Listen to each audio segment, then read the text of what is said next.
Welcome to 18 different nationalities here today. And there are at least 3 countries that I am a citizen of those countries. So the United Kingdom, I think there is a Guyanese in the room, and of course there are many Kenyans. You are in a place it's called Upper Hill.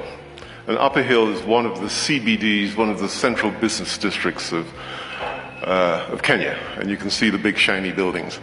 But actually, just about 10 minutes drive from here, we have the southern bypass, and adjacent to that bypass is an area called Kibera. And in Kibera you find rows of tightly squeezed tin-roofed shacks that speak to the reality that millions of Kenyans live in today.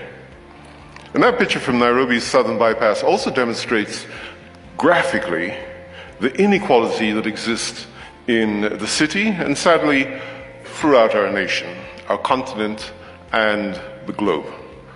According to Oxfam, the richest 10% of people in Kenya earned an average which was 23 times more than the poorest 10%. What is even more distressing from Oxfam's annual study is that a girl from a poor family in Kenya has a 1 in 250 chance of continuing her studies beyond secondary education. And the picture is almost the same right across the continent.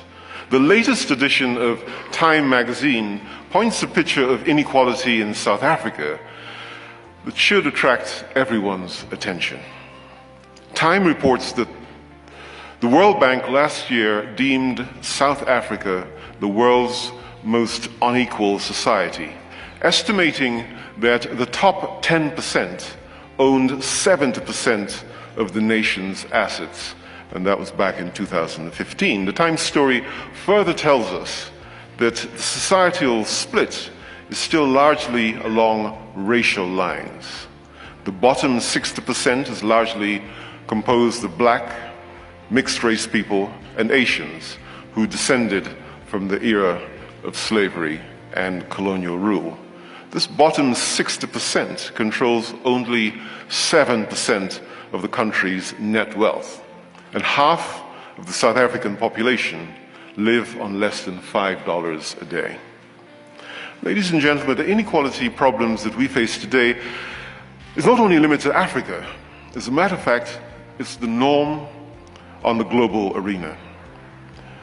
I recently came back from Seattle in Washington State, and to quickly bring this into perspective, Washington State plays home to the headquarters of Microsoft and Starbucks, and is also the home of Boeing, the largest private employer in the state. Washington's state tax system has the dubious distinction, according to some analysts, of being America's most regressive tax regime. Reports compiled by independent analysts shows that poor residents in the state pay 16.8% of family income, while the wealthiest 1%, and let me be clear, these are the wealthiest people in the world, the wealthiest 1% pays 2.4% of their income. The same situation plays out in San Francisco, where there's immense income per capita, but it's virtually impossible to live there because it's so expensive. These statistics, whether out of Nairobi, Johannesburg, or Seattle, are pointing to a grim and a growing reality that the number of economically disenfranchised people is growing rapidly right around the world. And yes, this worsening state of affairs, the growing divide between the haves and the have-nots, is playing in many of the areas where our businesses are thriving and where you and I live. The reality is that our global economy today is broken. Hundreds of millions of people living in extreme poverty while huge rewards go to those at the very top. Many reports show that there are more billionaires than ever before, and their fortunes have grown at record levels. And meanwhile, the world's poorest are getting poorer. Ladies and gentlemen, this state of affairs is not sustainable. Over the long term, business cannot succeed where societies are failing. And the reality is that the existing model of business is not generating enough value to contribute to societal good. As our African economies focus on their growth trajectory from lower to middle-income countries, the question is whether our nations should pursue GDP-driven economic growth or growth that aims to bridge these inequalities. We may ask ourselves, why does this matter to business?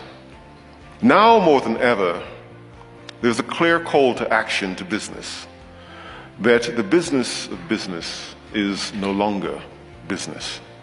The Sustainable Development Goals, the call for more private sector innovation, and the call for businesses to develop products and services that address societal needs has been a constant topic in business leadership discussions. You'll hear more from Mark and other speakers through the next 2 days of this summit about the changing role of business and of business leaders.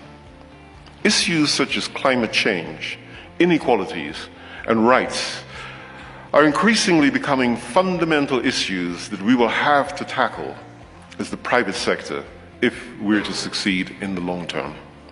The truth is, no other sector, private, public, or NGO, has the capacity to address the fundamental business and social challenges that we face today.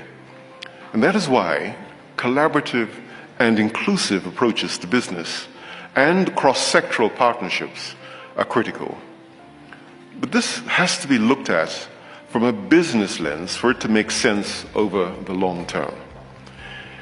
Ladies and gentlemen, increased inequalities lead to social, political ills, such as increased dissatisfaction, disengagement, migration, sectionalism, clanism, tribalism, and xenophobia, something which is all too true in South Africa today.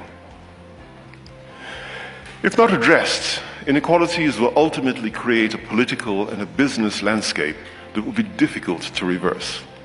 And we see that in the United States today. We see it with the mess that's called Brexit in Britain. Inequalities drive people to engagement in nefarious activities such as trafficking and slavery. The BBC reported not too long ago that there are about 4 to 5 million people living in slavery-type situations around the world today. Let's be clear, that's more slaves than existed before slavery was abolished. Faced with this global challenge of inequality, what should businesses do? I want to propose 4 approaches. The first is we must adopt an inclusive business approach. Let's seriously think about how to create employment for young people, how we can do business with more women-led organizations, and the same for the SME segment. Secondly, we must address corruption. Corruption is a challenge in our country, on the continent, and globally. It's often executed with the concurrence of the private sector. We are the other side of that coin. This scourge, which causes significant hemorrhage to the economy, drives inefficiencies, drives up prices, widens inequality, and deprives governments of revenues that should be used to deliver services. Thirdly, we must be responsible and transparent taxpayers. And I speak as the CEO for the company that's the largest taxpayer in the region. In the last year, we paid to the government of Kenya 98 billion shillings. That's almost $1 billion. And we're proud. Because we believe that it's only by providing an efficient tax net, and it's only by us as the private sector taking a responsible approach to paying taxes that governments are able to provide the services that they are elected to provide. And finally, we have to tackle inequalities in the workplace. As businesses grow, we also need to self-examine how pertinent business questions, such as how we're performing on gender pay gaps, gaps between executive salaries and median salaries, especially now with more transparencies around wealth declarations.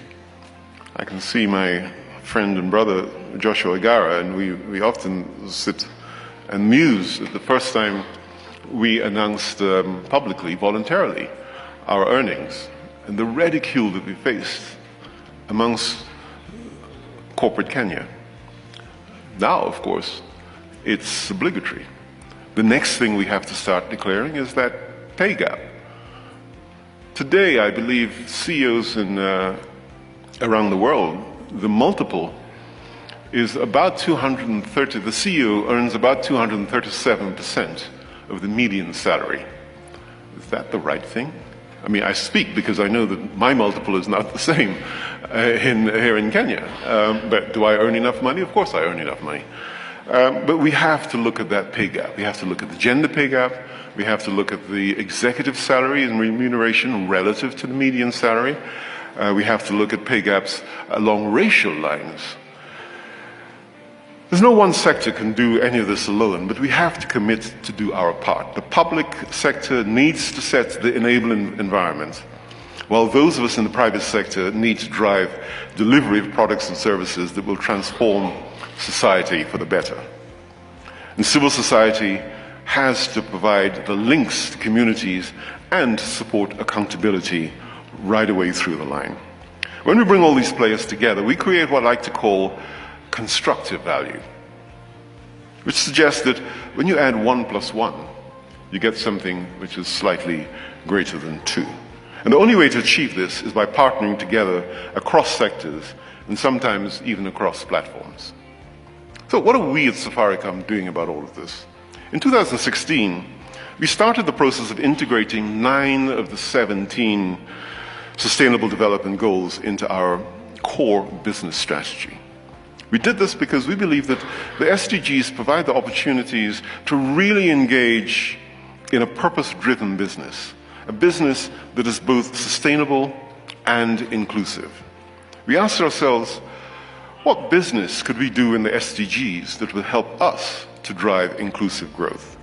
Our 9 priority goals are the goals in health, in education, affordable clean energy, decent work and economic growth, innovation and infrastructure, reducing inequalities, responsible consumption and production, climate action, peace and justice, and of course what I consider to be one of the most important goals, and that is partnerships, goal number 17. We have since then registered a significant impact in transformation through our products in health, in education, in agriculture. Our advocacy and partnerships, of which the sponsorship of this summit is one of them, is now beginning to show some good results. We're advocating around anti-corruption. We're advocating around transparency in taxes. We're advocating around child rights. We're advocating around human rights. What business is it of business to be involved in human rights? We are committed to becoming a net zero carbon emitting company by 2050. And trust me, that's not an easy commitment, because year on year our carbon footprint has been increasing over the past few years. Ladies and gentlemen, as I conclude, Mark Kramer will talk about shared value, but unless we can address the context within which businesses operate today, it will be an uphill task to deliver sustainable shared value. We must all rethink our business models and strategies and see how to address growing inequalities. I look forward to hearing about how we can create constructive value across sectors that are very